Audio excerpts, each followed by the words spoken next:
Dobrodošli v novi epizodi Vroča tema.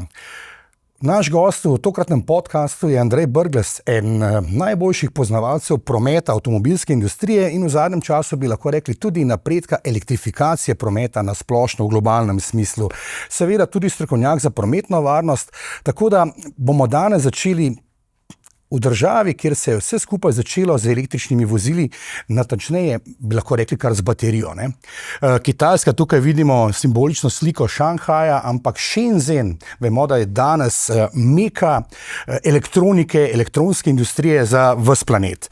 In tam so seveda začeli proizvajati najprej 1,5 voltne baterije za vse elektronske naprave, tudi za ure, in da ne bom predolg, na to razvili tudi prve avtomobilske baterije oziroma baterije za električna vozila. Danes pa vemo, da je Kitajska absolutni vladar na tem področju. 70% baterij, ki jih proizvedejo na svetu, je made in China. Tako da, kakšen se vam zdi ta fenomen Kitajske, ki se je enormno hitro razvijal tam nekje od leta 1994 naprej, potem pa strmo navzgor? Da bi razumeli Kitajsko, pravzaprav moramo nazaj, ampak ne tja, kamor Kitajska ponovadi reče, da je treba 5000 let saj nazaj, da se vidi, kako napredni so že bili, ne? Da ni prvič v zgodovini, da so prodorni tehnološko. Z elektriko sicer niso začeli oni, ne? Kot vemo, električni avtomobili, če greva od čistega začetka, so tam pri letu 1900 imeli celo morda boljši potencial kot bencinski. Takrat so se za pravzaprav pozornost ljudi, govorimo o letu 1900 do 1915-20, so se za pozornost in privlačnost pri kupcih morebitnih 3 tehnologije borile. Bil je še parni stroj, tudi v recimo temu avtomobilih, da so bili bolj kočije, a ne? Električni avtomobili in bencinski, ki se jim je takrat reklo, da so goreče bakle. Tako zelo problematični so bili. No, ampak potem se zgodovina obrne, tudi to je zanimiva zgodba, zakaj se obrne na stran nafte. In morda še en pomemben podatek za lažje razumevanje, in takrat od leta 1920-30 naprej svet spozna, da ima lahko eno energijo cel svet za praktično vse, ne, to je nafta. Potem pa nekaj prebojev se zgodi v recimo tako v zadnjih 30 letih, ko električni avtomobili dobivajo neko pozornost in zgodi se potem Tesla. Z čistimi drugimi razlogi, zakaj pravzaprav vstopa v svet naftnega avtomobilskega polja z drobnim električnim avtom, ampak dovolj resno, da je Kitajska se takrat začela spraševati, kako bomo pa mi naprej. In tukaj pride do pomembnega razumevanja Kitajske, ki jo mi v Evropi ne razumemo. In to je predvsem to, da oni niso šli delati električnih avtomobilov in baterij, tako kot ste rekli, v celoti baterij, zaradi sveta, ampak zaradi sebe. Zato, ker so sami se odločili, da se morajo mobilizirati, da bodo šli iz koles na avtomobile in da z benzinskim avtomobilom to okoljsko in energetsko ne bo šlo, okoljsko in energetsko, ker nafte nimajo. In tukaj potem pride razlog za baterije. Ja, vsekakor so imeli leta in leta nazaj številne skavte po Evropi, ki so hodili na različne avtosalone in seveda tudi obiskali morda s kakšnim študentom kitajskim, ki je študiral recimo strojništvo ali pa elektroniko na kakšni prestižni fakulteti. Tako da oni so ves ta čas nabirali znanje po svetu in ga potem nekako nosili domov v svoje zavetje. Vemo pa tudi, da se je Evropa potem na račun poceni kitajske delovne sile odločila za selitev svojih proizvodenj. Vemo, da ne bom zdaj našteval predolgo, ne, od Boscha pa vse tja do ostalih velikanov, gigantov elektronike, elektronskih naprav in bele tehnike tudi recimo. Ne. Tako da ta prehod Evrope v neko odvisnost od Kitajske pa je v zadnjem času bil opažen in seveda videli smo, kaj se je zgodilo s pomanjkanjem prevodnikov, ki so seveda prihajali večinoma v veliki meri iz Kitajske. Ja, tukaj ste zdaj odprli 2 pomembni temi, ki jih radi tudi spregledamo, ne. Eno je, da je evropska avtomobilska industrija zadnjih 20, celo bi rekel 30 let zelo bogato živela od kitajskega trga. Tudi slovenska mimogrede, ne. In da se je to zdelo, da bo trajalo večno. Ne? Še posebej so prvi možje avtomobilskih tovarn delovali tako, kot tako suvereni smo, imamo najboljše avtomobile, imamo najmočnejše blagovne znamke, Kitajska bo vedno naša. Druga pomembna stvar je, da so sistematično seveda se opremljali z znanjem, seveda kopirali, sej pač tega sploh ne skrivajo, hitro so se učili, ampak kot rečeno, moramo se toliko postaviti v vlogo ali pa razumevanje kitajskega sveta, da razumemo, da so imeli problem, ki so ga želeli rešiti sami. Oni so se odločili, da se bodo mobilizirali, da bojo iz ruralnega okolja ljudi centralizirali v velika mesta in da bo to enormne količine tudi v logistiki prineslo. Reševali so revščino takrat. Revščino, ampak tudi energetsko prihodnost. Za razliko od Evrope, pa v bistvu skoraj od celotnega sveta, se kitajska vlada ali pa politika sprašuje za 50 let naprej. Mi se sprašujemo za 5. Oni se sprašujejo za 50 let in se tudi dogovorijo, kaj čez 50 let bo. In njim se je jasno pokazalo, da odvisnost od nafte ni sprejemljiva. Je preveč tvegana politično, gospodarsko ima visoke nihanja in so se mogli nekako drugače obrniti. In obrnili so se na elektriko ne na način, da so rekli, mi bomo zdaj se naučili delati baterije in delati baterije. Ne, ker bi se ravno tako znašli čez 20 let v isti stiski, kot so se pri nafti. Odvisni bi bili od virov za baterije v Afriki. Zato so obrnili zgodbo in so šli v Afriko in sklenili 100 in večletne pogodbe z rudniki, na kakršen koli že pač način, in prišli do tega, da imajo celotno verigo. Se pravi, oni so zdaj zase svet baterije imajo pospravljenega. Vmes smo pa mi pač ostali v tem obdobju, pričakajoč, da pač se bo tehnologija spreminjala, ampak ne tako zelo, kot se je pospešeno. Pa seveda tako imenovani global warming, podnebne spremembe, zelene agende, Rio de Janeiro, Pariz in seveda ostale manjše, ki so seveda tudi vplivali na določene odločevalce, ki so sprejemali te odločitve za bolj zeleno Evropo predvsem. Mislim, Kitajci pa se še tole, Kitajci so pa enostavno, kakor ste rekli, šli popolnoma svojo zgodbo in danes, ko gledamo določene informacije, ki jih pač Kitajska pošilja v Evropo in v svet, vidimo, da oni blazno stremijo k bolj zeleni Kitajski, ampak dejansko. Ja, in sej tudi je. V nekaterih industrijskih panogah je že tako, da če bi mi želeli ta produkt narediti v Evropi, ga ne bi danes bili sposobni narediti tako zeleno, kot ga lahko oni. Ne velja pa to za celotno kitajsko in celotno industrijo. Ampak recimo samo en medklic, ker je lansko leto, smo se vsi, ki se z avtomobilizmom ukvarjamo, smo se učili kitajsko pospešeno, ker je to bila edina pomembna stvar. In prepričan sem, da bojo gledalke in gledalci se spomnili tega, da so bili kričeči naslovi, evropska avtomobilska industrija je končana, konec je z njo in tako naprej. In nikoli ne bomo sposobni narediti toliko poceni avtomobila, kot ga lahko na Kitajskem, ker je tam delovna sila tako poceni. Ni res. Mi ga ne moremo zaradi tega, kar ste vi rekli. Delovna sila na Kitajskem v avtomobilski industriji je že zelo blizu evropske plače. Ampak tam je oblast razumela, kaj pomeni tudi vložek oblasti v razvoj industrije na teh 20, 30, 40, 50 let. Tako. In zato so naredili ne samo dali zeleno luč in v smislu velike subvencije za podjetja, ampak tudi logistiko, vse, kar naredi ta kozarec na Kitajskem narejen za 80% nižjo ceno kot v Evropi, vse to so naredili, tako da mi danes, ko gledamo kitajski avto, sicer z lahkoto reče, von der Leyen, ni prav zato, ker je delavec tam premalo plačan. Ni res.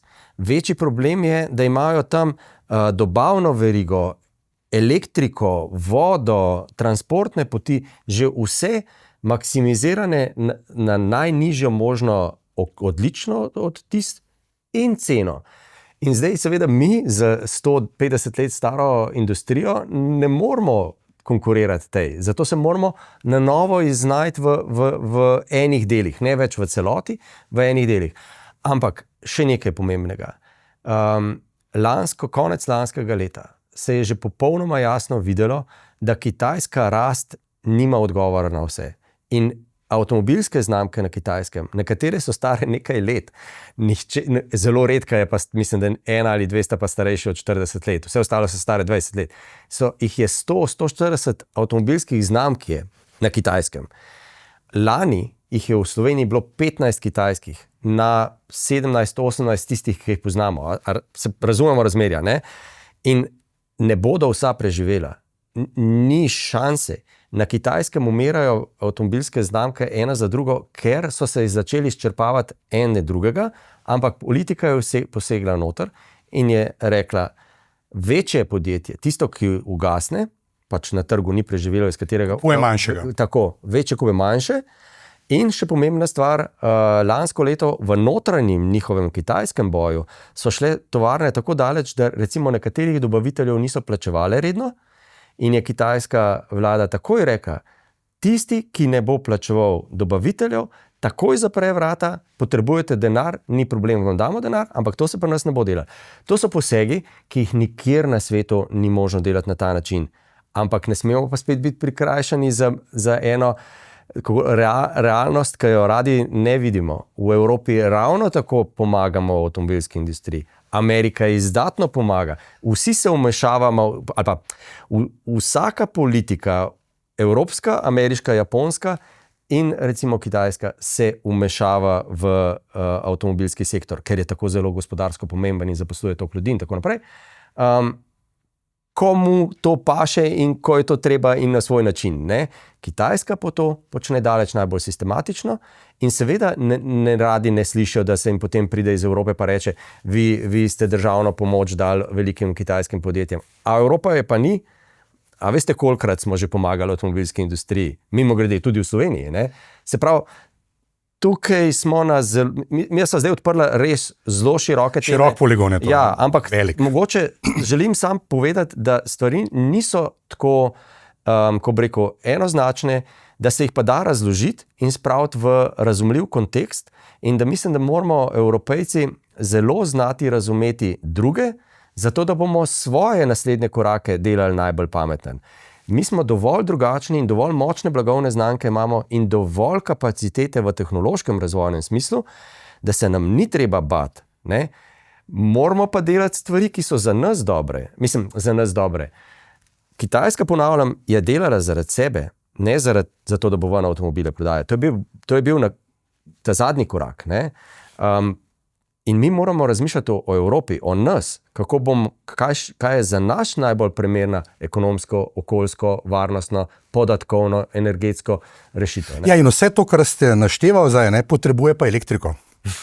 In tukaj se zdaj vrti široka debata, tudi nedavno v Davosu, Jensen Huang, Larry Fink, vsi ti krovni krojači, če smem tako reči, svetovnega gospodarstva, vključno z Elonom Muskom, so izpostavili to ne težavo, kako reševati to in so rekli, da Kitajci že to rešujejo, ne? Da oni so zgradili ne vem koliko kvadratnih kilometrov sončnih elektrarn za oskrbo svojih potreb oziroma za samih sebe, so samooskrbni.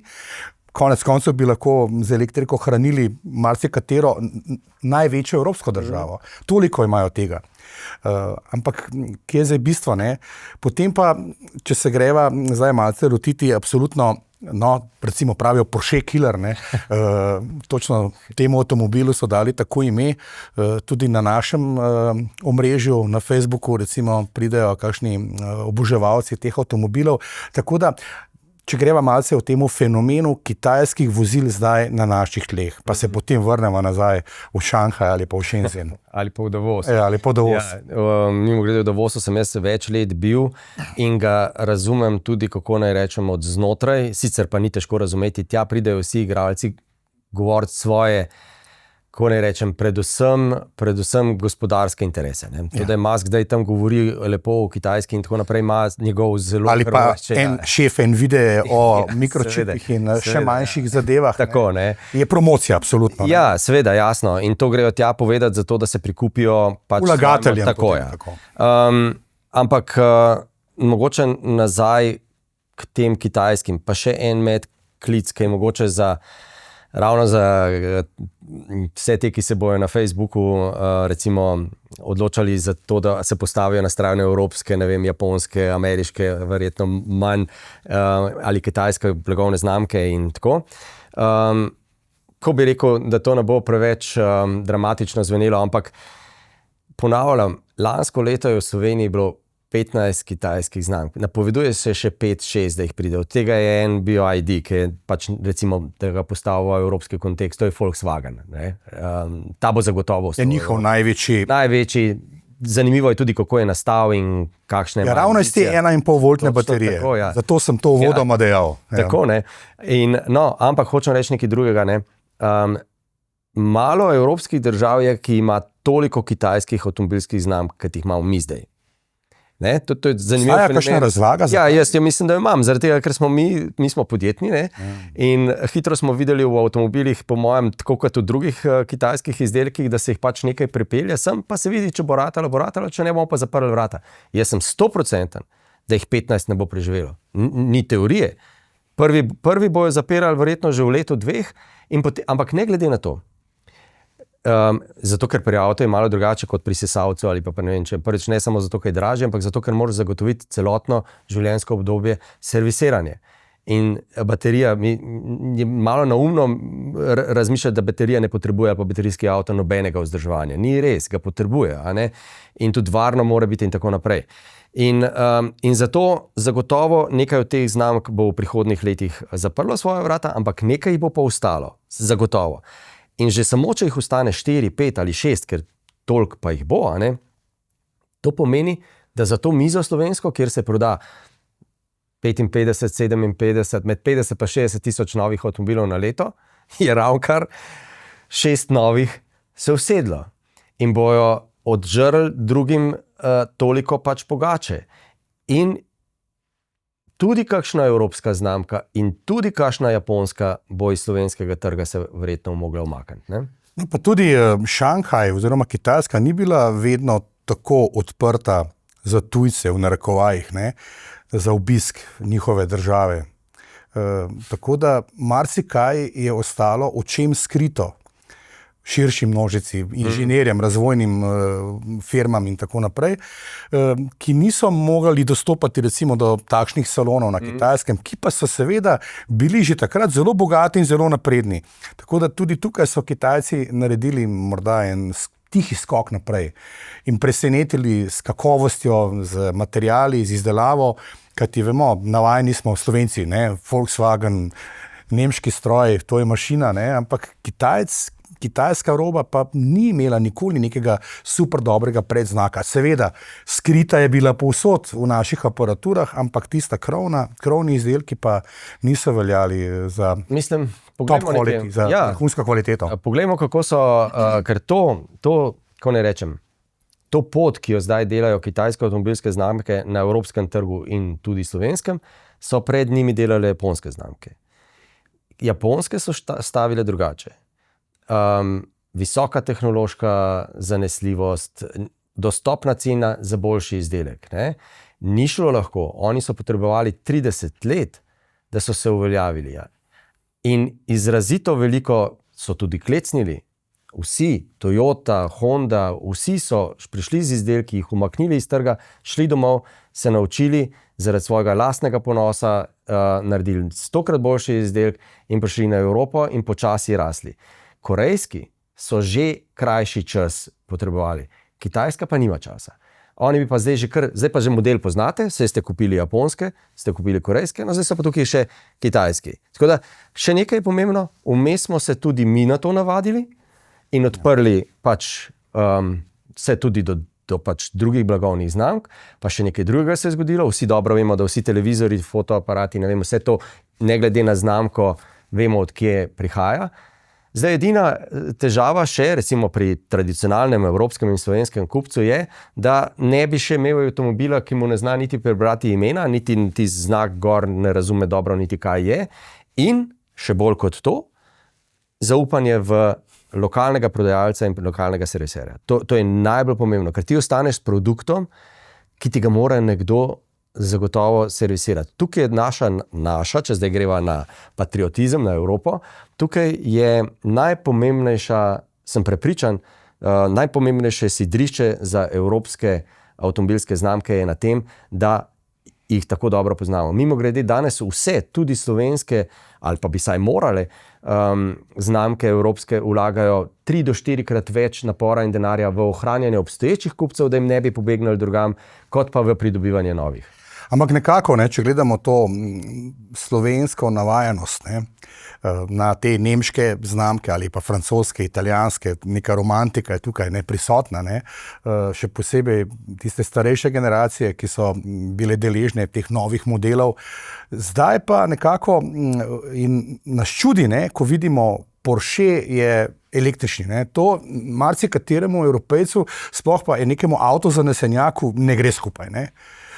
Voziti električni Porsche, to je skregano z vso marsikatero logiko, marsikoga na družabnih omrežjih, to je res šov program potem, seveda je, kako se dajo med sabo, ampak ko pride pa nek novi kitajski avtomobil z novim, še neznanim imenom, potem pa wow, kakšni materiali, kakšna zmogljivost, kakšna cena, Zato, ker ne nosi sabo nekega nahrbtnika preteklosti. To je njihova prednost, ali ne? Oboje, Je prednost za recimo eno mlajšo generacijo, ki se z nečem, ki želi drugačno, ki je odprta do ne samo drugačne znamke in avtomobile, ampak tudi tehnologije.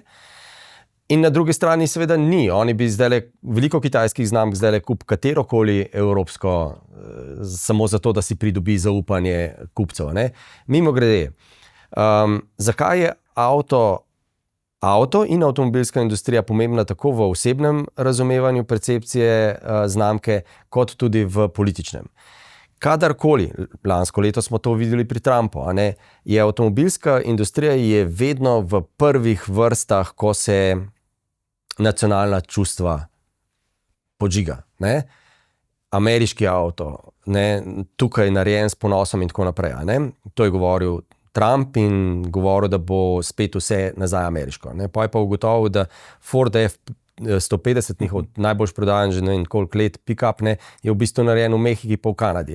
No, ampak pustva, če sam toliko odmakneva se stran od tega, v osebnem dojemanju je pa avto v resnici, če dobro pomislimo, v hiši smo mu dali eno sobo.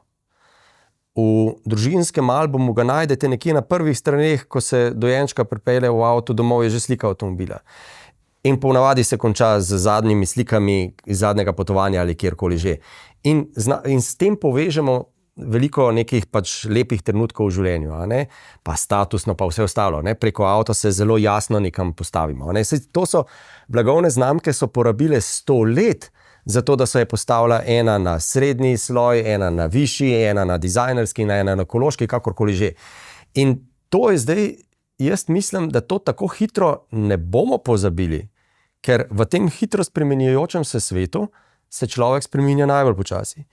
In jaz mislim, da tukaj bo zdaj veliko igranja z nacionalnimi čustvi, kupujte evropsko, zato pa evropski avtomobili električni zdaj, kako ne rečem, so v paniki iskanja, kako priti do baterij, da bojo baterije evropske, da bo cel avto evropski, ker zdaj v bistvu je avto z evropsko znamko narejen lahko na kitajskem. Ampak da postavim v ta podpis, kot ste prej rekli,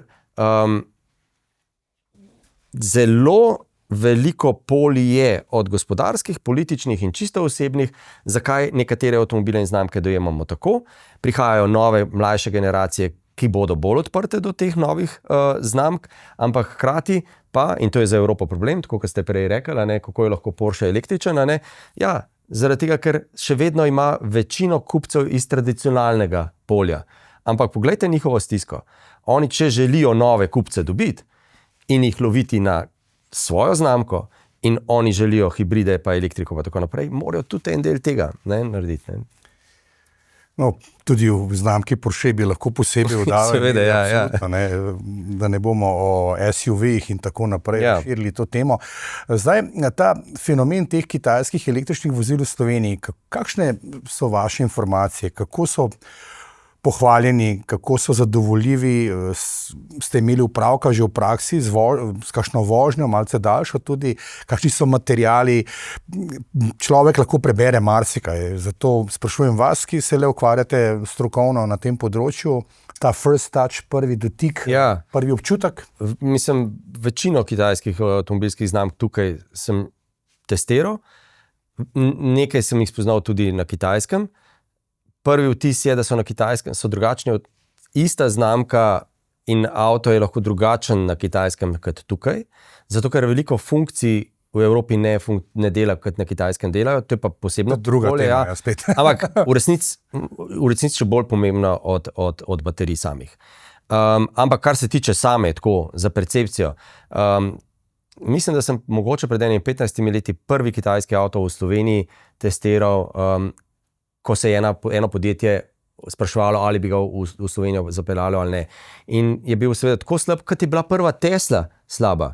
A ne? Samo da je Tesla tudi zelo kratek čas potrebovala, da je avto naredila, da je zdaj tak, kot mora biti. A ne? Kitajci so to naredili v bistvu hitreje. Ampak moramo razumeti, da je Volkswagen imel tukaj tovarno, v sosedno ulico je postavila pa kitajska znamka z inženirji, ki so prej delali tukaj, pa v Münchnu so se učila. Ne? In jaz kaj ne rečem, če takrat šefi Volkswagena, francoskih tovarn niso razumeli, da milijarda ljudi ni neskončno, ampak da torej bo problema, ne, pol nam ni pomoči. Ne. In seveda, ta kakovost dela se je izdatno prekopirala in zdaj samo pomislite, če hkrati imate sodobno tehnologijo na področju čipov, na področju tekstila, na področju vseh drugih, potem ne boš delal tovarne avtomobilov tako, kot jo ima ta zadnja tovarna Volkswagen ali pa Ford, ampak boš naredil najnovejšo. In zato se pri njih govori o tovarnah brez luči, ker je toliko robotov. In pa se lahko vprašamo, zakaj delajo na kitajskem, kjer imajo dovolj delovne sile, tovarne za roboti, kjer je manj delovne sile, kot pa v Evropi ali pa v Ameriki. In je tudi jasen odgovor, zato ker nimajo neomejene delovne sile. In zaradi tega, ker bojo ceno produkta na koncu seveda lahko dali nižjo, zato ker bojo imeli toliko robotizirano. Ne? Tako da tukaj imamo eno, kot pravim, zelo se da razumeti, ko enkrat se posvetiš temu in ugotoviš, zakaj so na kitajskem tako delali, kot delajo. In zato tudi nismo v takem enostavnem položaju, da bi rekli, bomo mi zdaj naredili novo robotizirano tovarno. No, so pa tudi radi rečejo, da so Kitajci zdaj mojstri izdelave telefona na 4 kolesih. Ja. No, tukaj je taka slika, simbolična recimo. No, to je pa to. To je to, o čemer oni veliko govorijo in tukaj vidijo oni glavni napredek, seveda z vsem tem, kar se trenutno globalno dogaja z mikročipi, z satelitskimi povezavami, s tem enormnim digitalnim napredkom, ki se dogaja ta hip. Zdaj, to je področje, ki se jaz zdaj zadnja leta najbolj intenzivno z njim ukvarjam, z več vidikov, ker mene najbolj zanima človek v tem ekosistemu. In ko ste prej rekli, kako je na kitajskem. Na kitajskem so avtomobili prav v tem povezljivosti bistveno bolj povezani kot kjerkoli na svetu. Ampak da bojo gledalke in gledalci pravzaprav sploh vedeli, o čem mi govorimo. To povezljivost pomeni, da ti deliš vse podatke iz ure, telefona in avta z nekom. Pa smo spet pri zakonodajah, verjetno, ne? Ja, samo jaz bi tukaj bil zelo, jaz sem zelo ponosen Evropejc. Jaz ne bi šel nikamor drugam živeti, jaz bi živel v Sloveniji in Evropa mi je super. Tudi zaradi tega, ker se mogoče premikamo malo bolj počas, mislim, sigurno se pomikamo počas, pa da se razumemo, nešteto neumnosti vidim, ampak tako kot je pa na kitajskem, pa tudi ne bi rad, pa tako kot je v Ameriki, pa tudi ne. Imamo 3 modele na svetu, kako se pobiranje podatkov ali pa recimo upravljanje s podatki in povezljivost pravzaprav pelje. In to ni tako sprosto jasno, kjer je 3 modeli. Pripeljala bova do teme urejanja prometa in pa varnosti. Ne? Tako, tudi, ampak poglejva čisto globalno, potencial prav tega, kar ta slika kaže, kdo je zainteresiran za mikrofon, za sliko, za oddajanje avtomobila in tako naprej. Zadaj so stotine podjetij, ki te podatke potem prodajajo naprej. Ne? In mi smo pa tako vedno večji potrošniki. Samo za recimo da karikiram, ne gre samo za to, da avto ve, ker je povezan z tvojim koledarjem, da ima, ne vem, tvoja partnerka danes rojstni dan in da si pozabil kupiti rože ali karkoli že in te spomni in ti že naroči med potjo v cvetličarno, da bo. Ne gre za to. Ponuditi najbližjo cvetličarno tudi, Tako, ki je še odprta. Ki je še odprta, že te vpraša, če ti že naroči, tako pa tako pozna bolje navade in šopek rož, ki ga ima žena rada, kot ga poznate vi in tako naprej. Ne gre, to je že tukaj, ampak to je manjši del vsega. Zares te prave stvari se začnejo dogajati tam, ko podatke pobira recimo vzmetenje. In če v stotine avtov na, ne vem, Celovški ali pa nekje v Slovenj Gradcu na neki točno določeni točki udarijo. Pošljajo servisno službo. Tako Dars ali pa, ne vem, lokalni cestni operater točno ve, ki jo mora popraviti tisti trenutek. Potem so tukaj kamere. Kamere, recimo, ena zelo zanimiva, ko je Musk bil še z Trumpom sorodna duša, ne, in je bil v Beli hiši, je ne ravno takrat, ampak že nekoliko prej so to pripravljali, so se zaščitili, in to recimo Amerika naredi drugače kot Evropa, so se zaščitili pred evropskimi in kitajskimi avtomobili, ki imajo kamere, na ta način, da so rekli, avto je vojaško sredstvo zaradi tega, ker ko se pelje mimo vojaške baze, mimo Bele hiše ali karkoli že, snema. In če snema, mora vse podatke dati najprej k nam, potem jih bomo pa mi dali naprej, a ne? No,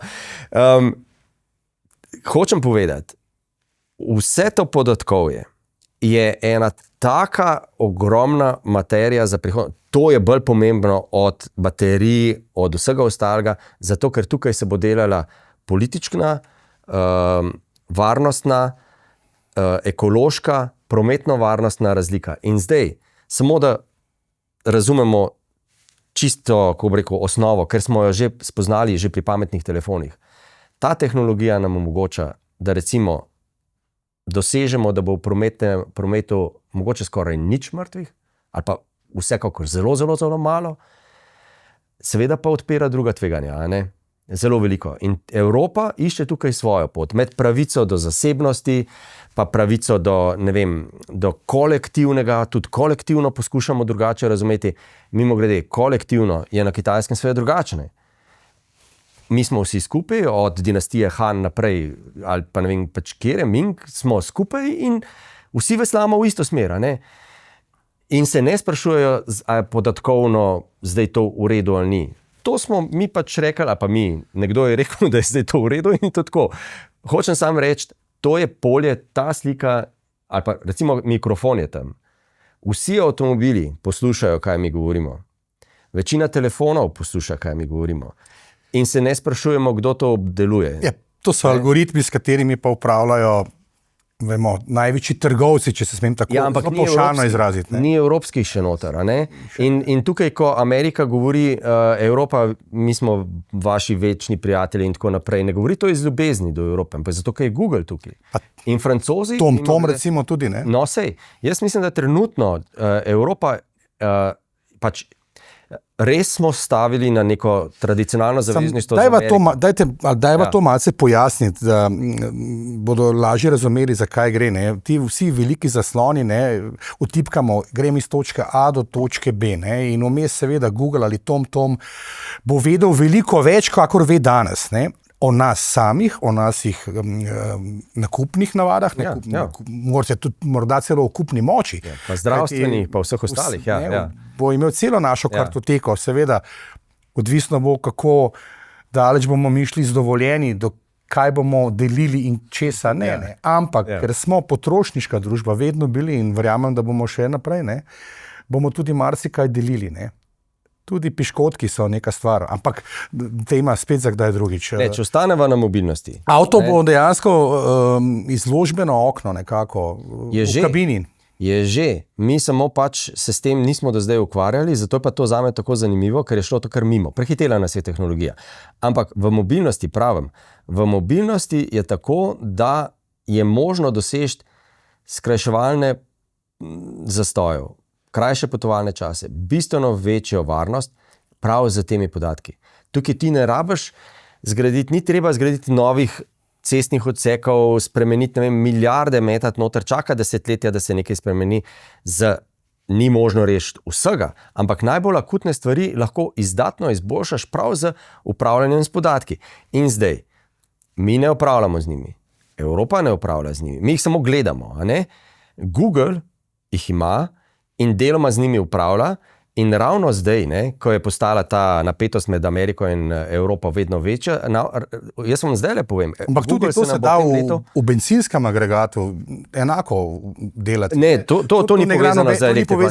To ni povezano s tem. Da ne bo pomote, da ne vijamo zdaj za električna vozila. Ne, to je povezano v resnici z pametnim telefonom, že ta je dovolj. Tako, ja. Ampak hočem nekaj drugega povedati, da v bistvu, v letošnjem letu se bo Google Evropi tako zelo, ko ne rečem, dobrikal, z vsemi možnimi stvarmi, kako nam bo pomagal skrajšati poveljne čase in vse to, samo zato, da mi ne bi pobegnili na svoje sisteme. In tukaj Francija, recimo na srečo, Francija in Nemčija imata nekaj zelo močnih igralcev. Francija ima močne rudnike po Afriki, lahko tudi povem, kako so do njih prišli, pač čisto historično. Po drugi strani imajo močno jedrsko energijo in tudi, kar je pomembno, sateliti so oni vendarle ostajali še zmeri deloma v igri. Mi zaostajamo za vsemi, ampak če se odločimo, lahko naredimo tretjo pot, našo pot. In potem bomo vsaj Evropejci rekli, ok, zaupam evropskim državam, upraviteljem, vsi skupaj jim moramo zaupati in oni z našimi podatki ravnajo na evropski način. Ker Amerika ima spet drugačen model. Konec koncev je pa vse vezano na promet, na logistiko, na trgovske poti. Danes smo mi v nekem presečišču, da vse delamo še po starem, hkrati pa imamo že mi danes ogenj še prižigamo tako, da kamen s kamnom točemo, po drugi strani je pa že vidimo, da je tamle možno to narediti z enim klikom.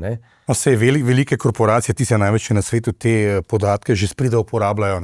Če pogledamo morda samo kakšne trgovske verige po Ameriki ali pa drugod po svetu, ni zastonj neka stvar postavljena tako visoko ali pa tako blizu nam.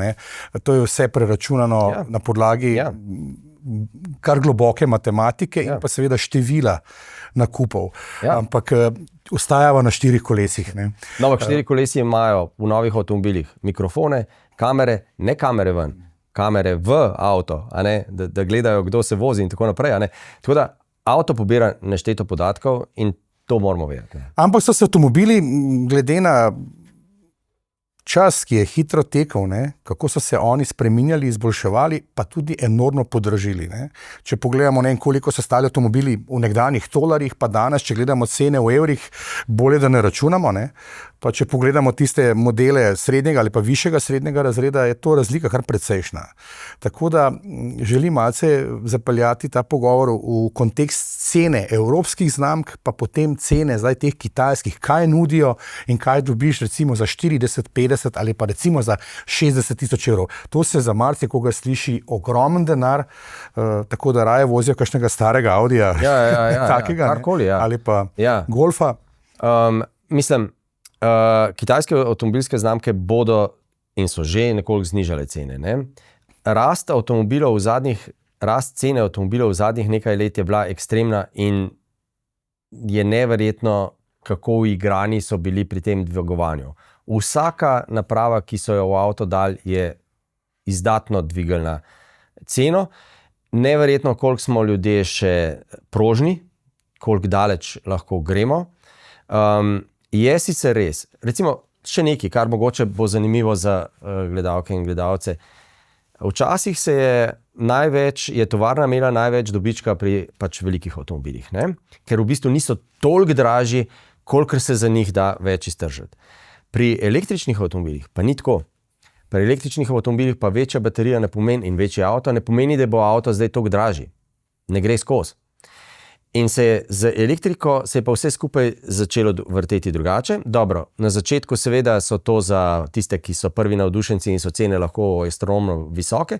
Zdaj, ko pa prihaja električna tehnologija v recimo temu srednji razred, pa nižji, ker zares smiselni električni avtomobili so majhni mestni avtomobili, zdaj bojo pa tudi bencinski, pa tudi dizelski, morali s tem tekmovati. Tukaj bo cena zagotovo nižja.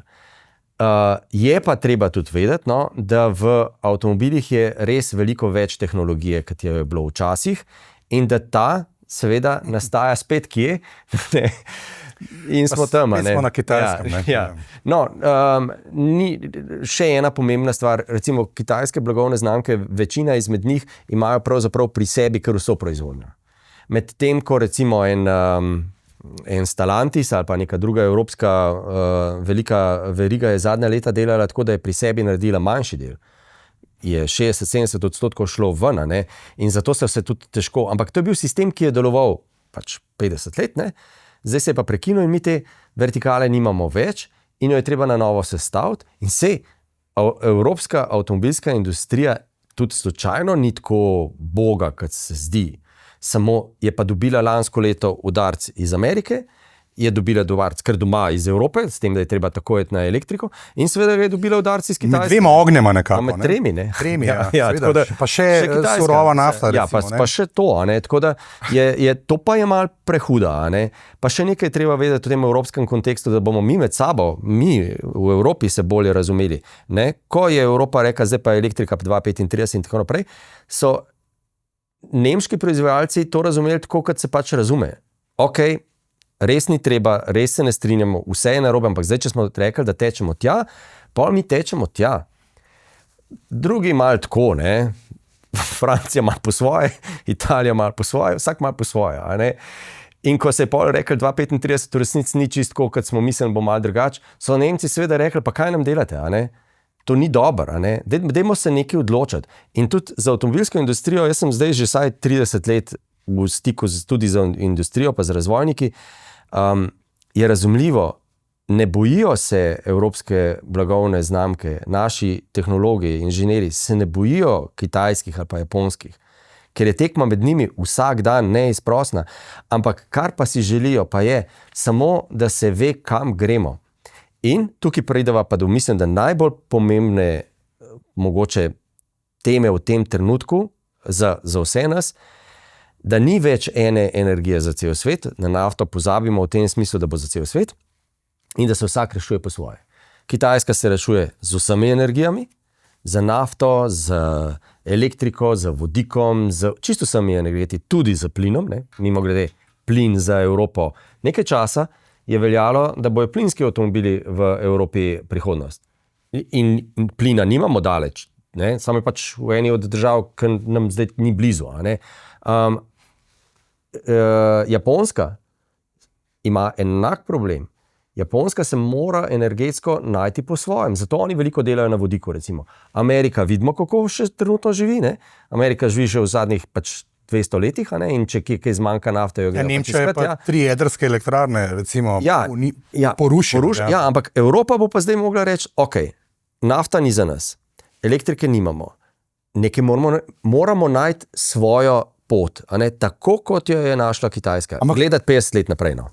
Res široka področja so, ampak tudi države, ne, za svojo geografsko strukturo, lego, ne, so si različne. Ne. Kitajska ima ogromno ravnine, recimo tudi ZDA, vemo, kakšne puščave so tam na voljo. Oni imajo prostor. Ne. Evropa je specifična, vemo, predvsej gorata, hribovita, ohraniti to romantičnost, ne, to zeleno Evropo, v pravem pomenu besede, ne, je pa malce teže, ne, ko gledaš ti kakšne posnetke, recimo kitajskih mestec na obrobju, s temi solarnimi paneli, s kakšnim posnetkom z drona, si tega verjetno v naši domovini ne bi želel. Ne?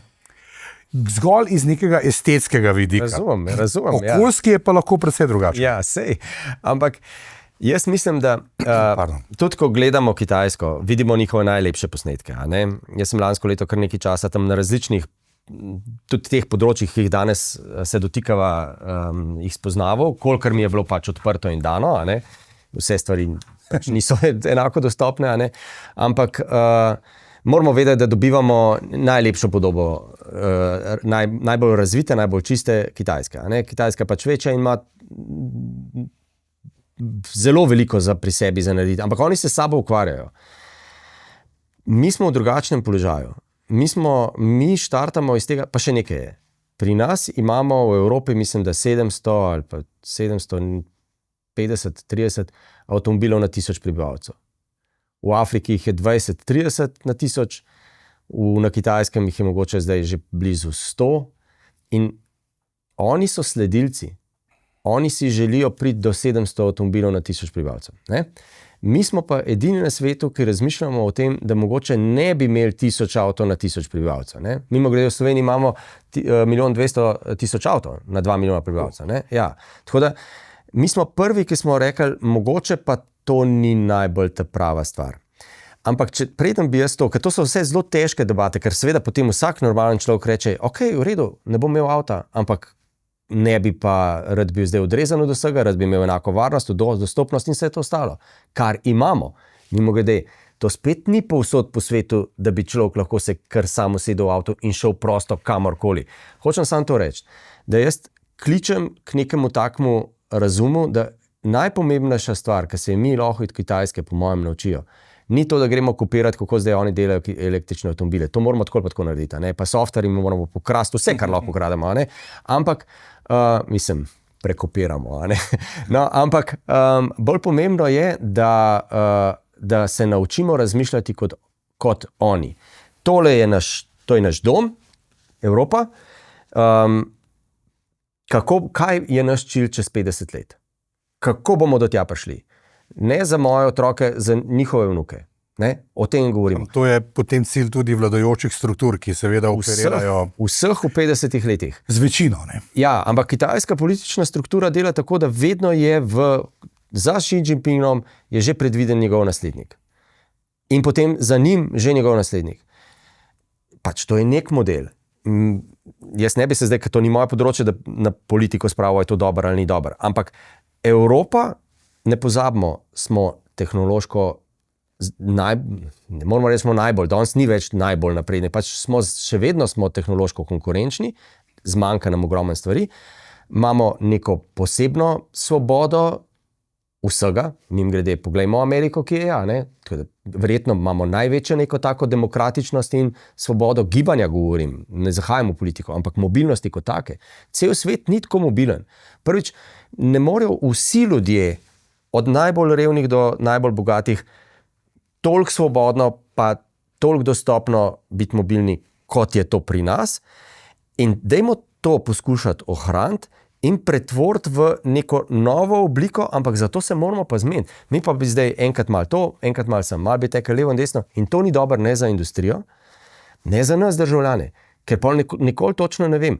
Sej, jaz bom imel zastoje na slovenskih avtocestah do zadnjega dneva, ko bom še vozil, ker vem, da ne. Ampak rad bi pa živel v prepričanju, da je moja generacija sodelovala v odločitvi, da moj ne sin pa hči, ona dva bosta verjetno tudi še, ker se mi hitro premikamo, še v kolonah, ampak njuni otroci pa ne več. Ampak poglejmo zdaj še to zgodbo. Vemo, imeli smo bencinske motorje, poraba je bila, kakršna je bila takrat, precej visoka, potem so se pojavili zelo popularni dizel motorji, zelo varčni dizel motorji, pa potem razne afere Dieselgate in tako naprej. Cena nafte na trgu se je zelo hitro spreminjala, niti ne tako nam v korist, kakor v škodo, še posebej na račun dizlašov po domače rečeno, na kar se je začelo pojavljati to šumenje teh signalov o električnih vozilih. Kajti takrat pa elektrika ni bila tako na udaru, kakor je danes. Pa spet se bo vrnila potem k tem mikročipom in vsem temu, kajti to je zelo požrešna stvar. Izdelava le-teh, poraba njih, vemo, koliko električnih aparatur več imamo danes na planetu, kakor leta 1985, ni nobenega dvoma. Ampak električni avto ni poceni, tudi za slehernega uporabnika ne danes. Je cenejši, če pametno kupiš, pa tudi, če imaš toliko pod palcem, da si lahko omogočiš neko primerno infrastrukturo. Tako da, če malce nas popeljete še strošek in pa kaj dobimo za ta denar ob nakupu električnega vozila v primerjavi z bencinarjem. Še en medklic, ker ste se vrnili v dobo, ko je dizel bil, ko je dizel postal tehnologija prihodnosti, Vse se bojo še gledalke in gledalci spomnili, to ni bilo tako daleč nazaj. Ja, in ne pozabimo, ko govorimo, da so električni avtomobili subvencionirani strani države. Vsi so bili dizelski tudi. In ravno evropski motorji so bili eni najuspešnejših. Ampak mi grede, to je imelo logiko. Zato, ker je bila poraba toliko nižja, mi smo pa nafto morali kupovati, pa to je bilo že po naftnih krizah in tako naprej. Zato je imelo svojo logiko, pa hkrati seveda cel tovorni, pa vse logistični, in tako da ni bila to samo tehnologija za avto. Tako kot se bo zdaj v prihodnosti godil z vodikom. Bo tudi enaka analogija. Najprej bo v vojski, potem logistiki in potem v avtomobilih.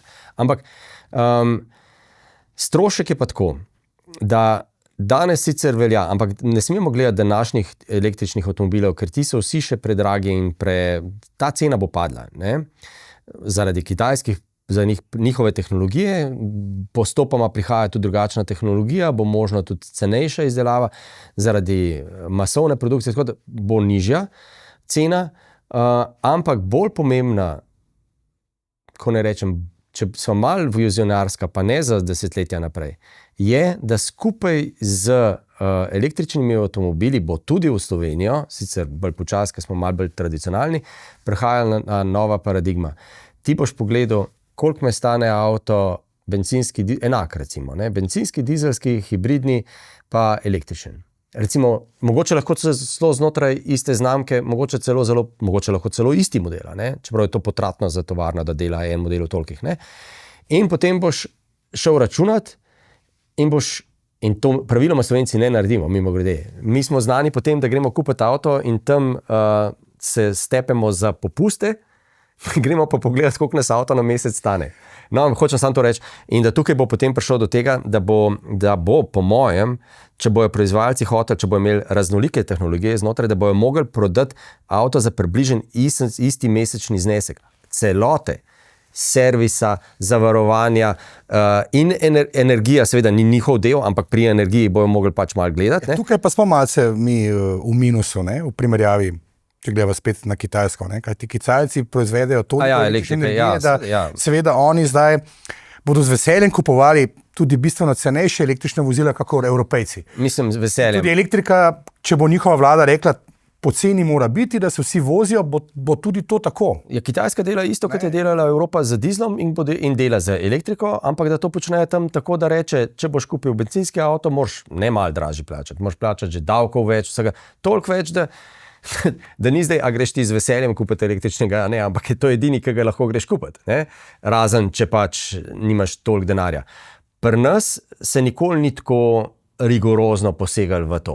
Se je spodbujalo z recimo nižjimi cenami goriva, pač temi mehkimi. In jaz sem prepričan, da v Evropi, če bomo obdržali to kupno moč in filozofijo, da se bojo mogli proizvajalci za nas potruditi, da moramo mi na svoji strani biti zadosti pametni, pa reči, ok, ne 20.000 ali pa 30.000 je nakupna vrednost. Mene zanima, koliko me stane vsi stroški na mesec, leto, kakorkoli že, v 5 ali pa 3 letih, koliko bomo avto imeli. Kot mobilni telefon, pretok podatkov 50 giga na mesec ali neomejeno, recimo, paket. In to je pa prvi korak do tam. Mislim, in to je tudi moj nasvet, če greste kupovati avto, morate vprašati, koliko me ta avto stane 3 leta, ki je v garanciji, ker oni vejo za vsak servis, za vse, kar je predvideno, vam morajo povedati, koliko to stane. In takrat, ko ga še niste kupili, takrat so zainteresirani to povedati. Ampak spremeniti to filozofijo nakupa avtomobila. Ja, zato ker smo ga po starem kupovali. Skupaj smo spravljali denar in smo šli pač kaj in smo se tam pogajali za ceno in potem smo ga kupili in smo ga imeli in potem z njim živimo. Ampak zato, ker mi tako z njim živimo, ogromen ob njem zapravimo. In to bo naslednja po mojem pomembna stvar, da se začnemo Slovenci z svojim prevoznim sredstvom ukvarjati na način, da ga znamo prav računati. In to bo pa potem povzročilo tudi to, da se bo na strani ponudbe naredila sprememba. Ampak kar ste prej rekli, tukaj je igra tudi energentov. Kje jaz dobim elektriko? Ko računam, koliko me bo avto na mesec stal, ali imam zdaj, zastojno elektriko v službi, pa je to nekaj, kar mi podjetje krije, ali se doma na obstoječo elektriko priklopim, pa je to potem, ne vem, čez noč pa je neka elektrika, ali sem mogel dati še fotovoltaiko, zalogovnik in sem mogel dati 30 000 evrov v infrastrukturo, da imam potem poceni elektriko. Recimo, to je tudi zanimivo, da ljudje rečejo, sem dal fotovoltaiko na streho, zato ker imam električni avto, sem pa gotovo, da rabim še zalogovnik, sem dal še 7-8 000 evrov za zalogovnik, zdaj se pa poceni vozim. A se res poceni voziš? Ne? Si dal 15 000 v to, da se zdaj poceni voziš. Vse to se, ne da se da, vse to je treba zračunati, potem pa ravnaš tudi skladno s tem, kako lahko seveda, pa kaj so tudi neki tvoji osebni preference. Ne? Se mogoče, če si danes lahko privoščiš dati 50 000 ne za avto in infrastrukturo, pa to mogoče ni naumno, zato ker boš tako pa tako naslednjih 20 let od tega nekaj imel. Ne? Tako da danes je tudi veliko v Sloveniji že zelo specializiranih in dobrih svetovalcev to zadevno, energetskih, ne avtomobilskih, energetskih, ki mislim, da so dovolj, kako bi rekel, odkriti ali pa tako dajo pred vas, ko kupujete ali pa pred nas, ko kupujemo, dosti jasno izračunano. Še Slovenci in električna vozila. Zdaj smo imeli po dolgih letih malce bolj ostro zimo, nižje temperature, tudi na domovina.je smo objavili en članek, ki je imel kar precej odziva glede dosega, dometa različnih znamk avtomobilov. Tam so tudi fantje, ki seveda se potem prerekajo med sabo, ja, če bi imel to in to in to, potem bi šel lahko tako in tako daleč, ne. Testirali neke vožnje ob različnih temperaturah. Tako da Slovenija, smo pa zdaj spet pri geografski legi in zimi, ne? Saj ne vemo, ali bo morda zima tudi drugo leto hujša ali ne. Torej, električni avtomobil v Sloveniji je le pokazal tudi svoje slabosti. Ob vseh, ki jih je že prej. Ob infrastrukturi, seveda, kateri moramo tudi še kaj reči. Ja, mislim, električni avtomobili prinašajo nekaj posebnosti, ne? In ena od posebnosti je zagotovo ta, da ko ti energijo shraniš v podsedeže na baterijo, je ni tako, kot je pri benzinu ali pa pri dizelu. Takšne scene tudi, ne? Pa to, ja. No, jaz sem imel ravno pri tem velikem sneženju težave to spult ven, ker je zamrznil, ne. Pač, ne, ker benzin nikoli ne točiš tako, ne. No, ampak hočem reči, to so specifike, ki jih mora nekdo, ki se za električni avto odloči, poznati, ker če ne so razočaranja. In ena od specifik zagotovo je, da pri nizkih temperaturah se, če primerjamo z bencinskim in dizelskim življenjem z avtom, razlika kar precej spremeni. Ja, podatek je nek uradno, neuradni.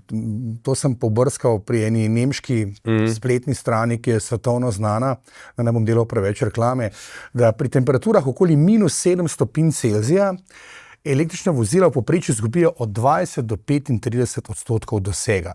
To je vezano zgolj na te stopinje, na -7. Seveda, vse ostalo pa potem še gretje in tako naprej.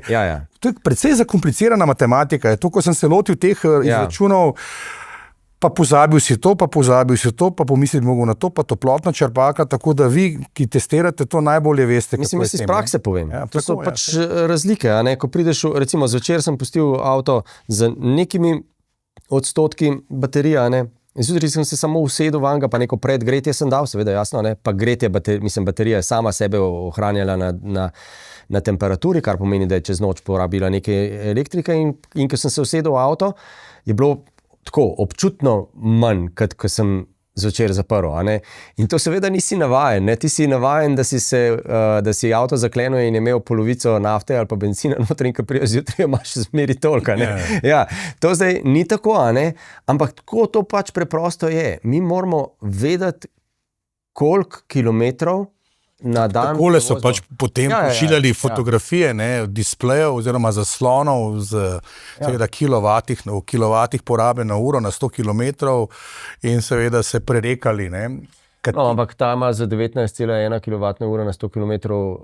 Ampak temperatura je pa -4,5 stopinje Celzija zunanja. Ja, ampak vidim, da pretekla poraba je kar dobra. No? To ni tako ni slabo. Ampak hočem reči, da moramo razumeti, da je to pač tako kot telefon. Ne? Če telefon na smučanju pustimo pač v zunanjem žepu, pač baterija drugače, kot pa če ga damo ali če je noter, prevroče. Ali pa če je prevroče. S tem, da se pravi, moramo vedeti, da avtomobilske baterije so v bistvu varnostno, tehnološko zelo dobro nadzirane.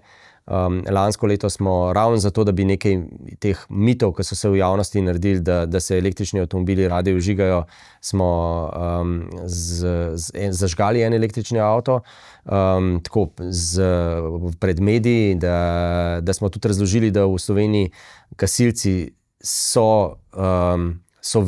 poznajo postopke, kako gasiti to, in da imamo tudi svoj lasten slovenski medij gašenja, ki lahko baterije pogasi. To je pa tudi ena od pač fam, da se električnih avtomov ne da pogasiti.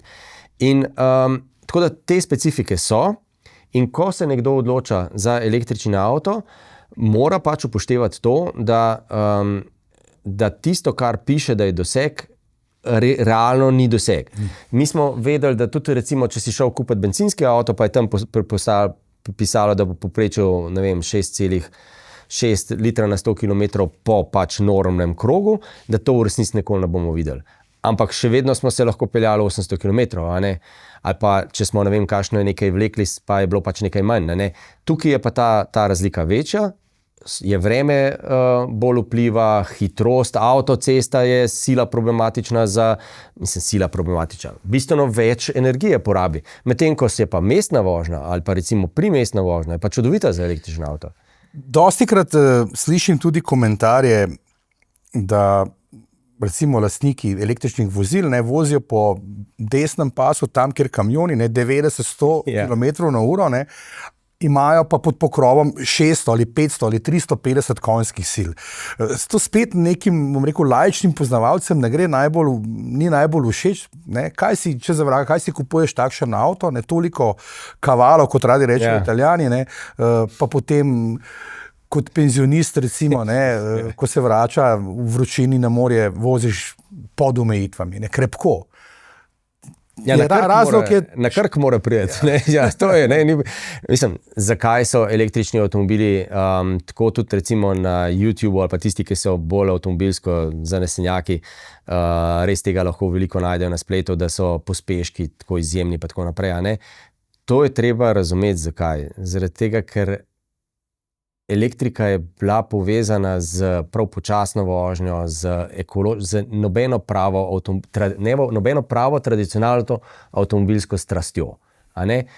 Pospešek je edina stvar, ki jo lahko ponudi. Zaradi tega, ker je pač navor tako in so resnično lahko izjemni pospeški. Tudi dobro jih je čutiti v avtu, tako je super, ampak ne moreš pa to prav dolgo delati. Ne? Ko pa hočeš doseči recimo, 300 km oddaljen cilj, moraš pa voziti, prilagoditi temu, tam ti konjske moči nič ne pomagajo ali pa kilovati. Ti moraš doseči ta cilj in tega dosežeš zdaj so tudi že zelo dobri, kako bi rekel, preračunevalci tekoče vožnje, da glede na temperaturo, glede na vse ostalo, predvidi, a boš ti cilj za tako hitrostjo dosegel ali ne. Se pravim, tukaj potem pridemo tudi do vprašanja infrastrukture, a ne?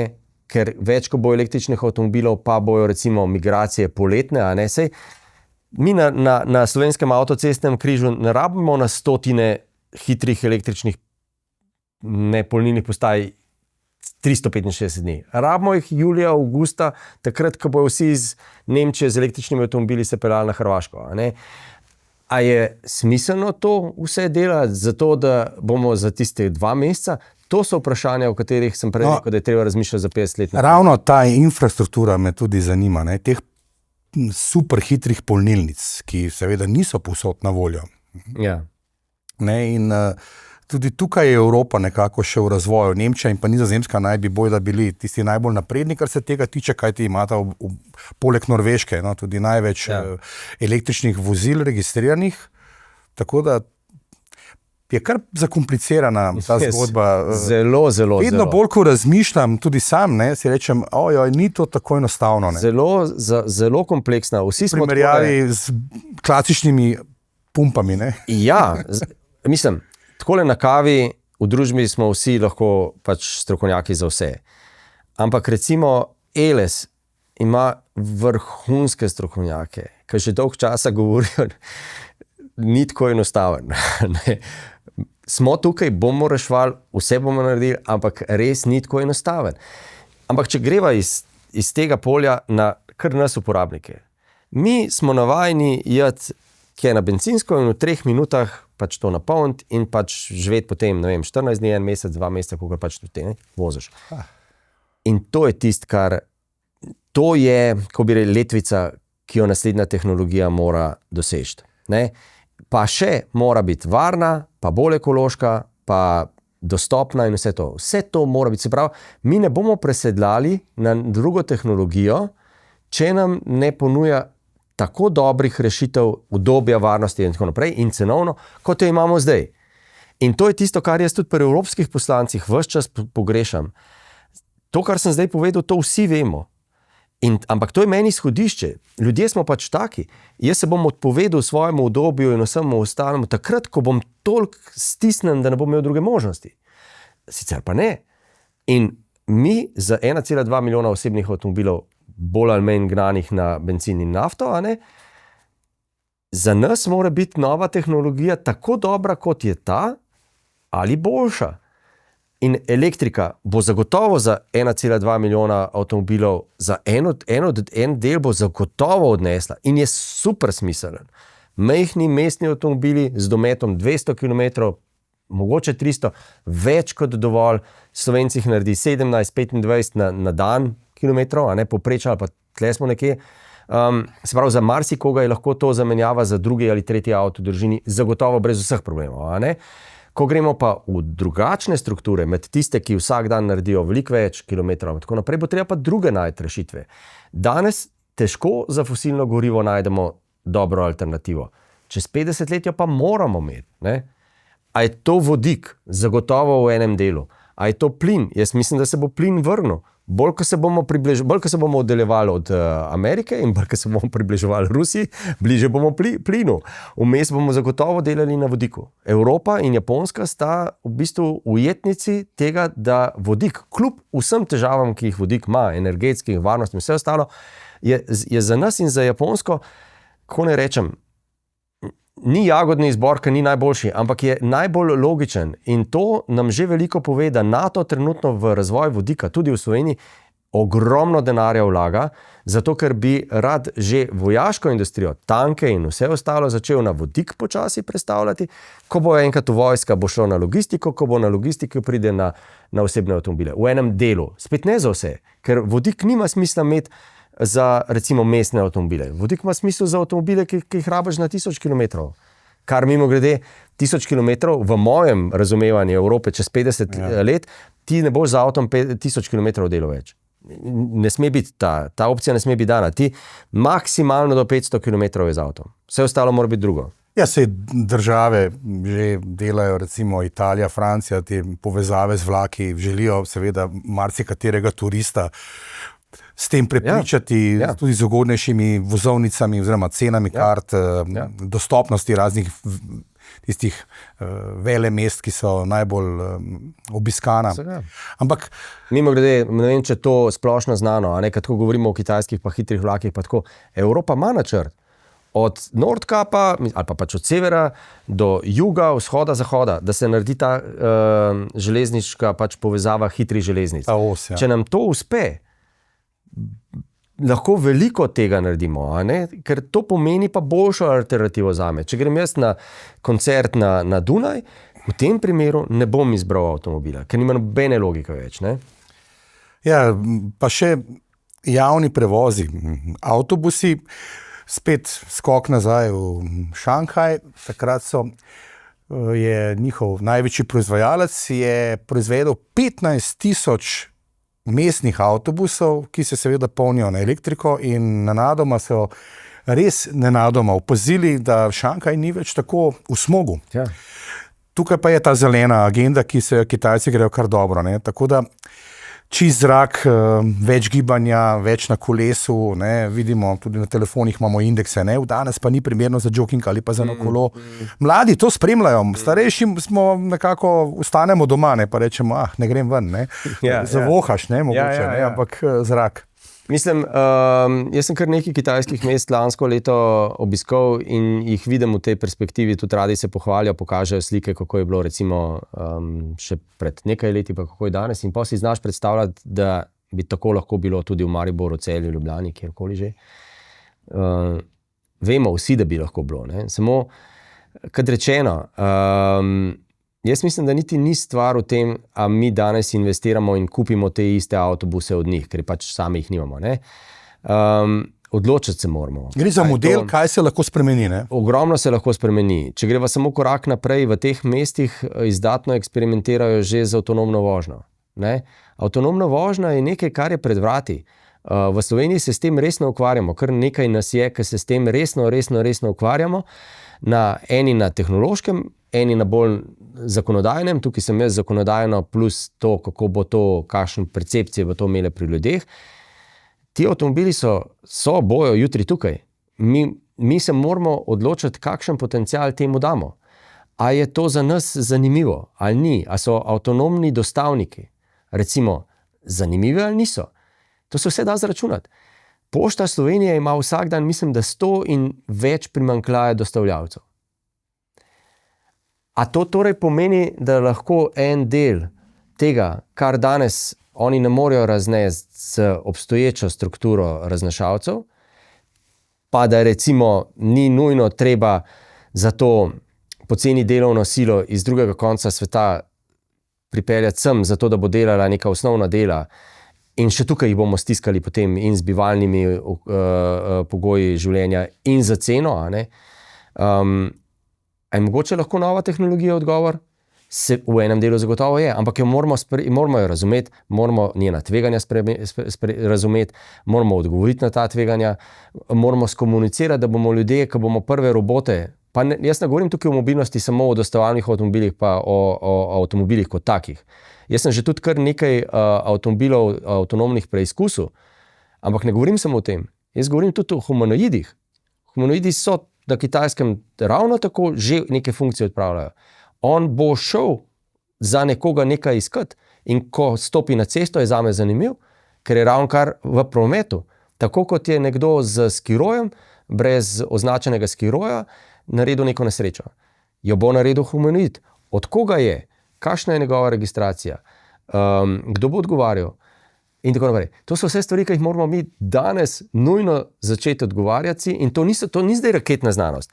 Jaz sem se z avtonomno vožnjo začel ukvarjati že ne vem kdaj, ko smo se o tem pogovarjali z filozofi, ki je bilo vprašanje, mogoče se bo kdo še spomnil, kaj bo pa naredil avtonomni avto, če se bo mogel odločiti, a se bo zaletel med starejšo gospo, med otrokom v vozičku ali pa recimo, zdaj pa lahko da še rasno neko drugo, a ne? Kako se bo odločil? Kdo mu bo rekel, kako se bo odločil? To je že vse pase. Nič se ne bo odločil, zato ker ne sme do tega sploh nikoli priti. In tukaj presežemo človeka. Ne? Tukaj presežemo človeka in jaz nisem Musk, ki govori, to je 100-krat boljš kot človek. Ne, jaz zelo dobro poznam težave avtonomnih avtomobilov, tveganja in si nikoli v življenju ne bi dovolil kaj takega reči. Pač rekel je, da se avto njegovi ne drogirajo, ne pijejo, ne halucinirajo in seveda, okay. Ne kar zase govori, kaj vse. Računajo hitreje, situacije, ki nastanejo. Ja, jaz sem lansko leto imel kar nekaj, ko ne rečem, težav z njim, zaradi tega, ker je ne lansko leto. On je že pred 10 leti zasejal v avtomobilsko industrijo toliko težav, ob tem, da priznam, da je z elektrifikacijo ogromnega naredil, da je pač res premaknil ene stvari. Pač on ni enoznačna oseba, imaš to in imaš to, a ne? No, ampak on je v prometno varnost prinesel toliko težav. Zaradi tega, ker se je požvižgal na tradicionalne varnostne elemente. Kakšen primer? Ja, recimo veliki zasloni. Ja. On je odtresel vse stikal, zato ker vse lahko gre na zaslon. Tehnološko lahko, ampak mi nismo tega sposobni. Mi smo analogni še. Ni še prišel ta čas. A ne? In zato danes, recimo, in potem je se zbudila vsa industrija in so rekli, moramo imeti velike zaslone noter v avtomobilih, če njega ne bomo mogli prodati, nismo konkurenčni, imamo tak zaslon, Tesla ima tak zaslon, noben ne kup tega. Ja, in smo začeli kupovati avtomobile, kjer moraš zvok na radiju takole paziti, da se ga dotakneš, pa tako, pa temperaturo. Ne gledaš naprej. V 2 sekundah spregledaš, kaj se je zgodilo in pride do nesreče. Konference so, letos sem šel spet na konferenco, ki se ukvarja, ki so najbolj pametni ljudje iz tega področja, se zdaj že ne vem, koliko let sprašujemo, kaj bomo naredili. Ja, kaj bomo naredili? Nismo še zreli za tja, a ne? Prehitela nas je neka tehnologija in recimo evropska avtomobilska industrija pravi, gremo nazaj na analogno. Ja, zasloni so veliki, gor je nekaj, se marsikaj gor predvaja, ampak za zvok in tako naprej so pa analogni. Hočem samo reči, on enako govori tudi pri avtonomnih avtomobilih. In kar reče, je super, ko bi rekel, seksi privlačno. On reče, noben nima oči od zadaj. Noben človek. Mi jih imamo pa 360 kamer. Mi vidimo veliko več kot človek. Ja, ampak to ni vse, a ne? In kad vam bo vsak resen fizik, elektrotehnik povedal, pač to ni dovolj, a ne? Zato, da nekaj gre samo v promet in se vozi 130 km po avtocesti na uro hitro, a ne? Tako da ta tehnologija je absolutno tukaj, jaz sem njen absolutni, kako ne rečem, ljubitelj, ne? Zato, ker je potencial izjemno velik, ampak tukaj zdaj za vsemi klicaji vmes. No? Tudi sam sem prebiral te študije in pa projekcije, kaj pomeni, ne, implementacija avtonomnih vozil v neko mesto. Ne.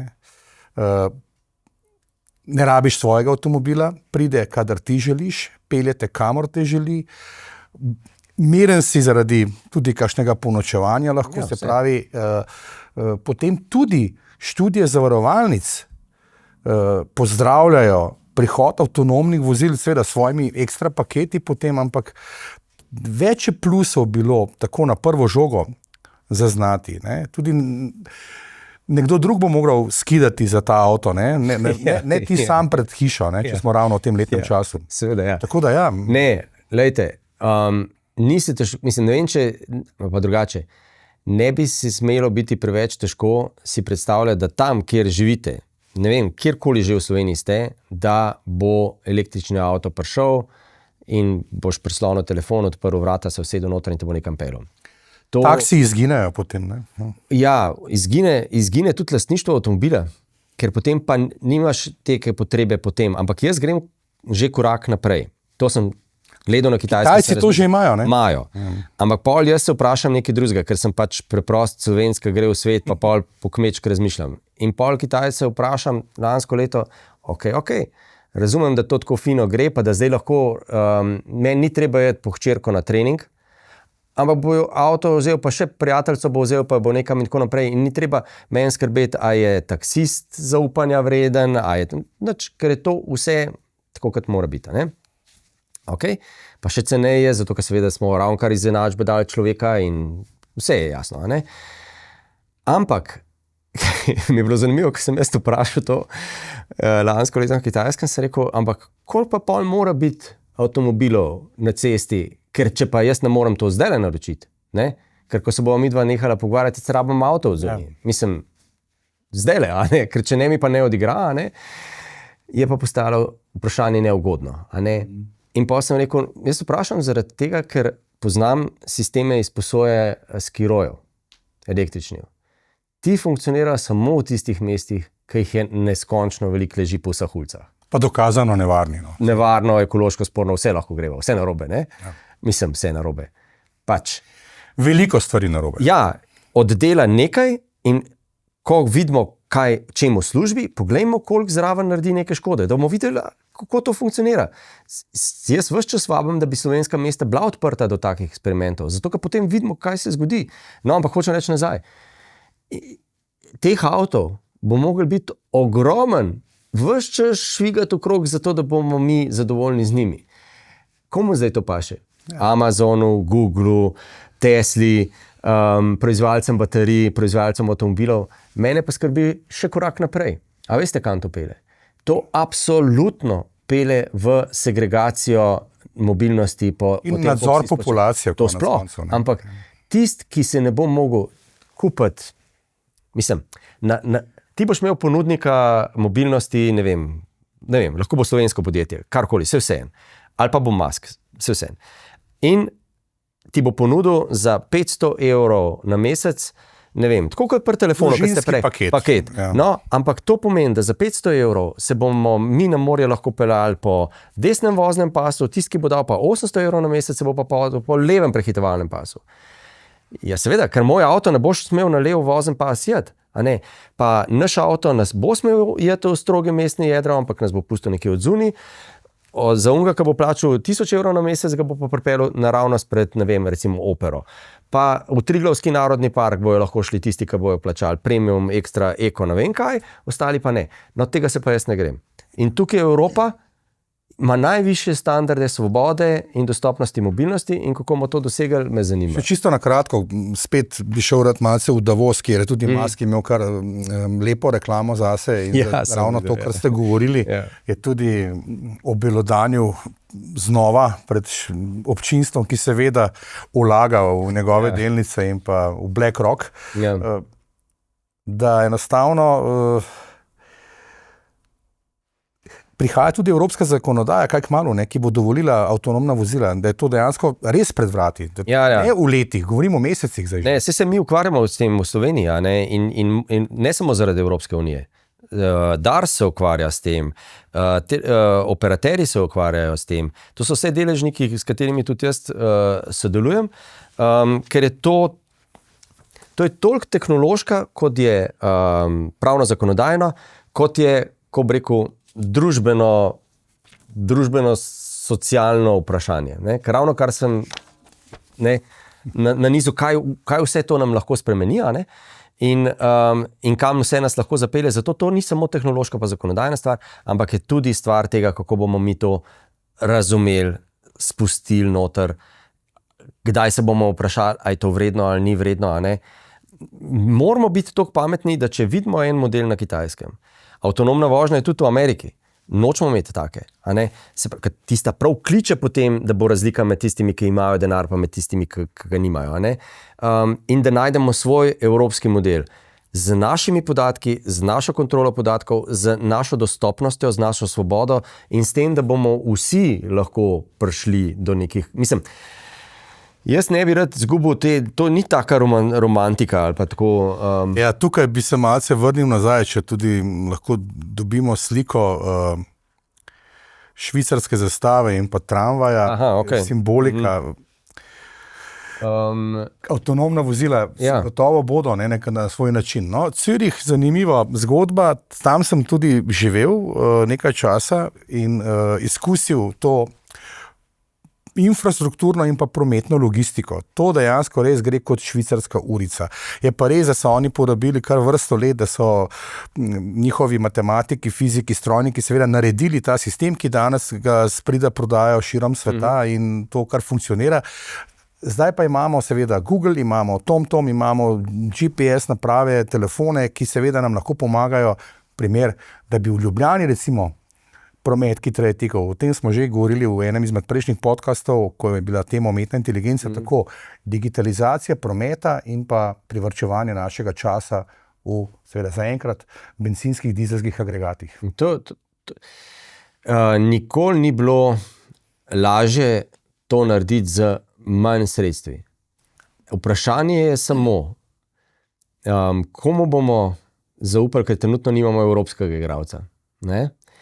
In kaj mu bomo zato, kako se bomo z njim dogovorili, če ne bomo gradili evropskega. Jaz bi si želel, da gradimo evropskega, ker pač svet žal ni tako povezan, kot bi si jaz želel. Da zgradimo evropski podatkovni satelitski, pač evropski Google, če je to še možno. In potem svoje mobilnostne potenciale rešujemo z lastnim.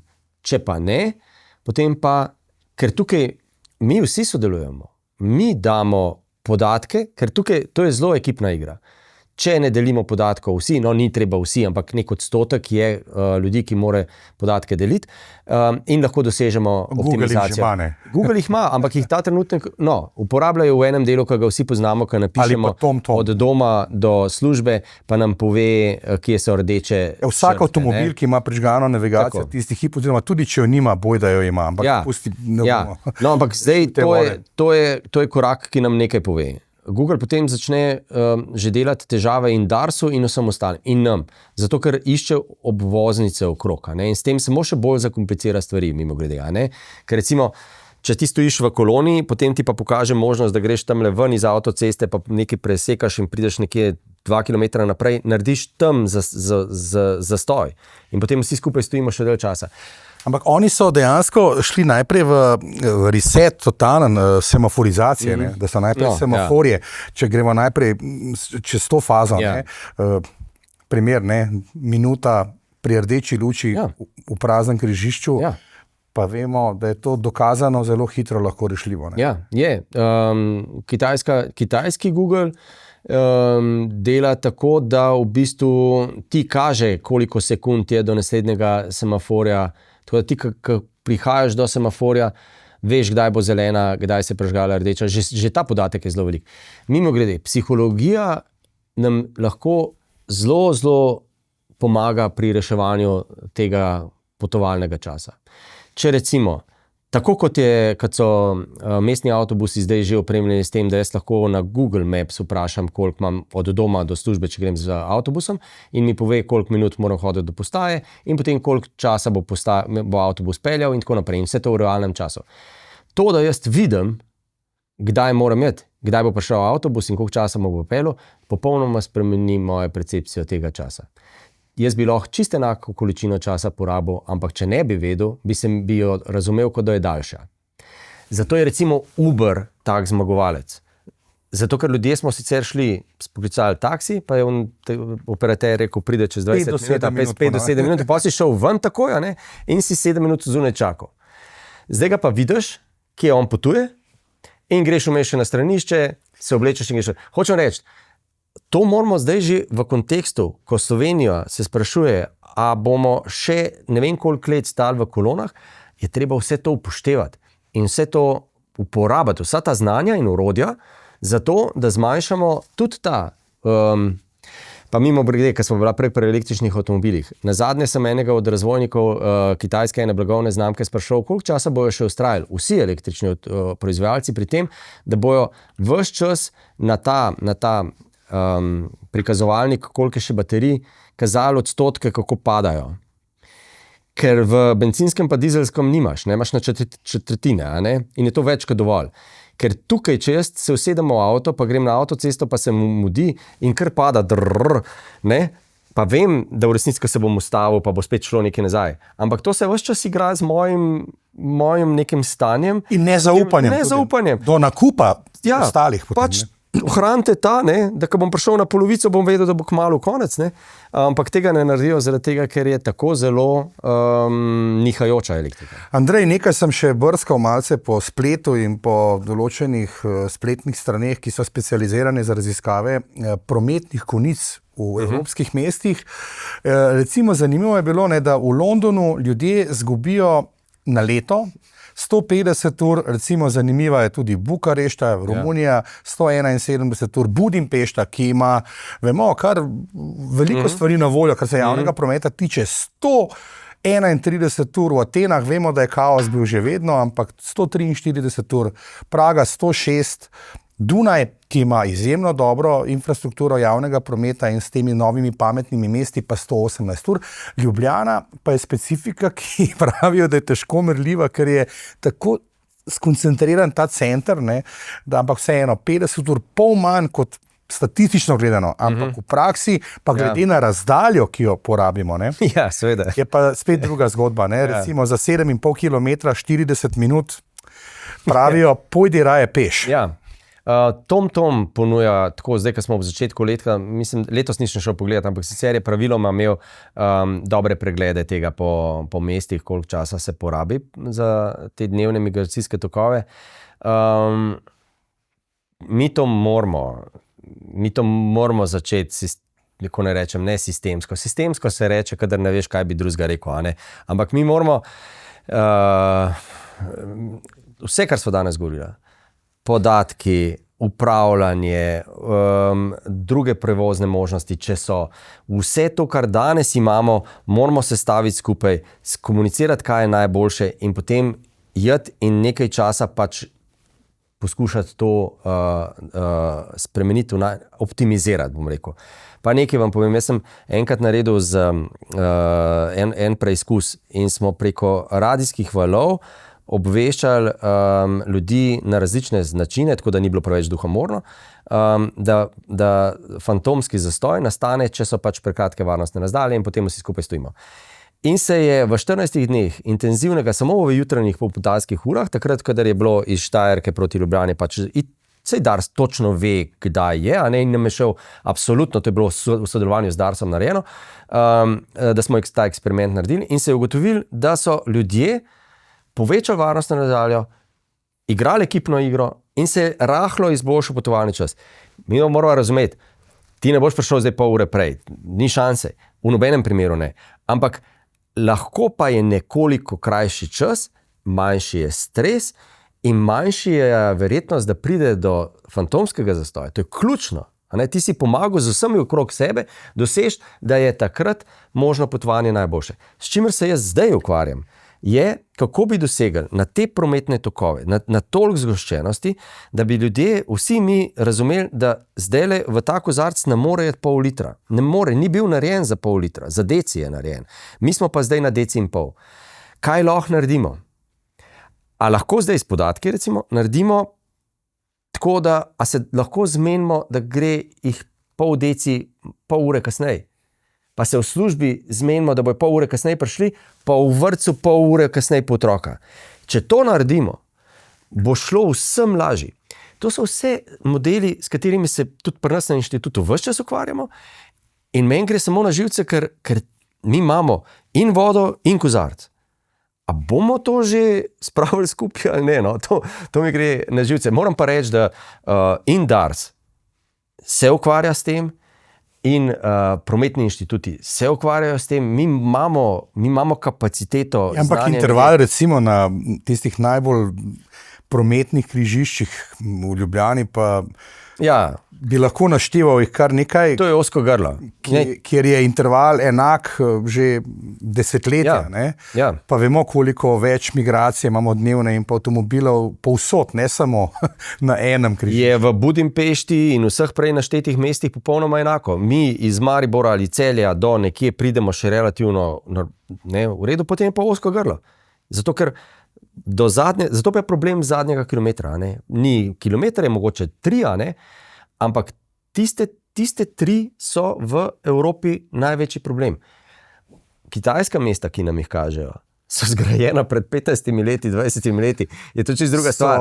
Ne, mi moramo pa zdaj se zmeniti, kako bomo mestna jedra razumeli, ker jaz bi dal če razmišljam 50 let naprej, bi dal vse možnosti na mizo, bi rekel, mogoče pa evropska mestna jedra velja zadržati v drugačnem kontekstu. Ne noter tlačati, ne vem, podjetij, ne vem česa že, ohranimo jih kot zdaj streljam prosto, ohranimo jih kot zanimiva, historična muzeja na prostem, ne karkoli že, Z vsem spoštovanjem do tistih, ki so tam zaposleni, recimo, ampak tudi ogromno državne uprave in pa tako naprej. Imamo v samem mestnem jedru številne univerze. Nekatere so se malce selile zdaj na obrobje, ampak to je še vedno...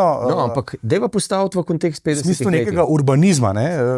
Ampak tudi dojemanja prihodnosti. Danes že lahko napovemo avtonomne avtomobile in vse, kar smo povedali, ampak državna uprava, veliko tega, kar bo posameznik z državo imel, ne bo več zahteval, da greš peš do upravne enote. Ni šanse. Zakaj bi pol upravna enota bila tam? Je lažje tistim, ki tam delajo in je lažje nam. In to pravim, to niso spremembe iz danes na jutri, ampak če mi začrtamo pot, da bomo čez 50 let imeli okolje ekonomsko, arhitekturno, varnostno, energetsko oblikovano najbolj po meri, kot si mislimo, da prihodnost bo, pa smo dolžni to danes začeti delati. Na Kitajskem imajo pregovor. Mogoče zdajle ni dober, ampak če bo dober za mojega otroka, sem jaz zadovoljen.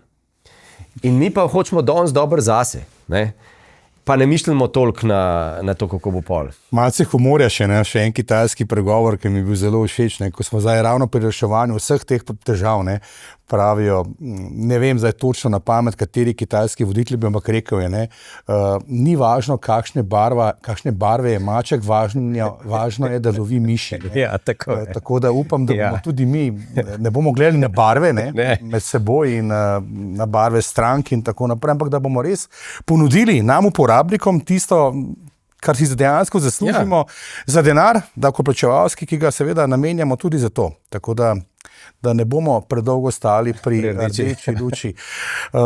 Andrej Brglez, hvala lepa za vse tole. Verjamem, da se bodo teme še odpirale, ampak ravno, ko smo pred volitvami, so že kakšni izzivi tudi za stranke, ki so letos udeležene tega boja za stolčke v parlamentu.